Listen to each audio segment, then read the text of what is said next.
کہ اشروں کی غیر مسنون تقسیم، افطاری کی غلط دعا اور سحری بالکل بھی نہ کرنا، اگر یہ تینوں کام ٹھیک نہیں ہیں تو پھر ٹھیک ہے کیا؟ ویلکم ٹو ڈے 9 آف رمضان۔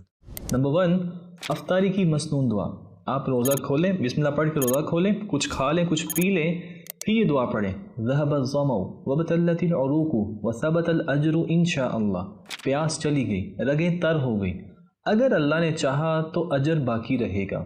یہ بالکل اوتھینٹک دعا ہے۔ نمبر 2 پر آتا ہے اشروں کی غیر مسنون تقسیم۔ نبی صلی اللہ علیہ وسلم کا فرمان ہے، جامع ترمذی کی حدیث ہے، وَلِلَّهِ عُتَقَاءُ مِنَ النَّارِ وَذَلِكَ كُلُّ لَيْلَةٍ۔ اللہ ہر رات، رمضان کی ہر رات جہنم سے لوگوں کو آزادی دیتے ہیں، اور آزادی جہنم سے تب بھی ملتی ہے جب اللہ کی رحمت ساتھ ہو، اللہ کی طرف سے مغفرت کا اعلان ہو، تب بھی جہنم سے آزادی ملتی ہے۔ لہٰذا پہلا عشرہ رحمت، دوسرا مغفرت، تیسرا جہنم سے آزادی، یہ ٹھیک نہیں ہے۔ ہر عشرے کی ہر رات، ہر دن رحمت سے بری ہے، مغفرت سے بری ہے، جہنم سے آزادی کے اعلانات سے بری ہے۔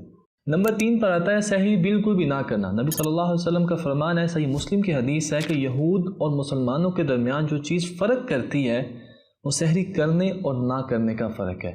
یہودی سحری نہیں کرتے اور مسلمان سحری کرتے ہیں۔